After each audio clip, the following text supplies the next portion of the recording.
और बड़ी खबर का जयपुर से बड़ी खबर है। पेपर लीक के मामले में कार्रवाई की गई है। कनिष्ठ अभियंता भर्ती 2020 मामले में गिरफ्तारी की गई है। 10 प्रकरणों में वांछित 2 पेपर लीक माफिया गिरफ्तार कर लिए गए हैं। हरियाणा निवासी सचिन को गिरफ्तार किया गया है, तो वहीं दौसा निवासी रामहंस मीणा को भी गिरफ्तार कर लिया गया है। डमी विद्यार्थी बनकर दोनों ने ही परीक्षा दी थी।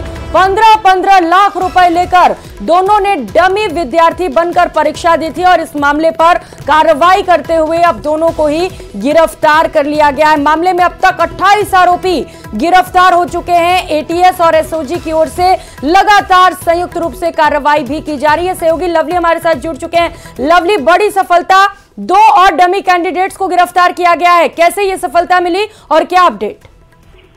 हाँ, देखिए, इस वक्त की बड़ी खबर यही है कि एटीएस एसओजी की टीम ने दोनों को जो है वो गिरफ्तार कर लिया है और जल्द ही दोनों आरोपियों से और पूछताछ की जा रही है और पूछताछ के बाद में इन आरोपियों को कल कोर्ट में भी जो है वो पेश किया जाएगा। फिलहाल जो आपको बता दें कि 2020 में ये जगह भर्ती हुई थी, जिस मामले के अंदर इस दोनों आरोपी जो है वांछित चल रहे थे और वांछित होने के साथ साथ ही उनकी तलाश जो है वो की जा रही थी। देर रात से ही लगातार छापेमार कार्रवाई चल रही थी। हरियाणा निवासी सचिन को गिरफ्तार किया गया, उसके साथ में दौसा निवासी जो रामहंस मीणा है, दोनों को गिरफ्तार किया गया। दोनों ने 15-15 लाख रुपए लेकर के परीक्षा देने की सहमति थी और इस मामले में 22 लाख रुपए का ट्रांजेक्शन भी हो चुका था। तो इस पूरे मसले की जानकारी, जांच पड़ताल, अकाउंट इन्फॉर्मेशन, कैश इन्फॉर्मेशन और तमाम इनपुट्स के बाद में आज एटीएस एसओजी की जो ज्वाइंट ऑपरेशन टीम है उसने अब आज इस पूरी कार्रवाई को अंजाम दिया है।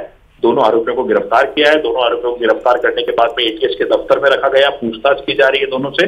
इस मामले में अब तक 28 आरोपी गिरफ्तार हो चुके हैं और ऐसी उम्मीद जताई जा रही है कि इस मामले के अंदर कुछ और आरोपी भी रडार पर हैं, जिन्हें भी एटीएस एसओजी की जो संयुक्त टीम है, जो पेपर लीक माफिया को रोकने के लिए जो एसआईटी बनाई गई है, वो कुछ और आरोपियों को भी देर रात तक जो है वो गिरफ्तार कर सकती है। ये कह सकते हैं कि बड़ा रैकेट जो था पेपर लीक को लेकर के और डमी अभ्यर्थियों को लेकर के, वो बड़े रैकेट का खुलासा करने में जो है वो कामयाबी हासिल जो है वो की है एटीएस एसओजी की।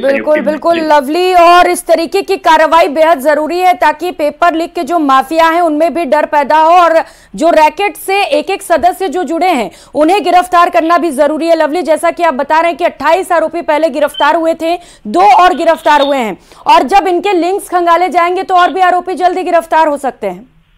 हाँ, देखिए, बिल्कुल इनके लिंक के आधार पर, उससे मिले इनपुट के आधार पर पुलिस अब आगे की कार्रवाई करेगी। कल भी एक आरोपी को गिरफ्तार किया गया था, उससे पहले इनपुट के बाद में पुलिस ने इस पूरी कार्रवाई को अंजाम दिया है और एटीएस एसओजी की टीम लगातार जो पेपर लीक माफिया से जुड़े जो पुराने केसेज है, जिनमें आरोपी फरार चल रहे हैं, जिनकी तलाश जो है वो पूर्व में जिन फाइलें धूल खा रही थी, अब उन फाइलों पेपर से धूल हटाई जा रही है क्योंकि सरकार का मोटिव है कि पेपर लीक माफिया की कमर पूरी तरीके से तोड़नी है। तो इसीलिए अब एटीएस एसओजी की टीमें सक्रिय रूप से फील्ड में काम कर रही है और एक आरोपी को पकड़ करके सलाखों के पीछे भेज रही है। जी बिल्कुल, एक आरोपी को सलाखों के पीछे पहुंचाना जरूरी है लवली, ताकि अभ्यर्थियों में ये भरोसा जग सके कि वो जब पेपर देंगे तो पेपर आउट नहीं होगा, लीक नहीं होगा और वहां पर डमी कैंडिडेट्स नहीं बैठेंगे।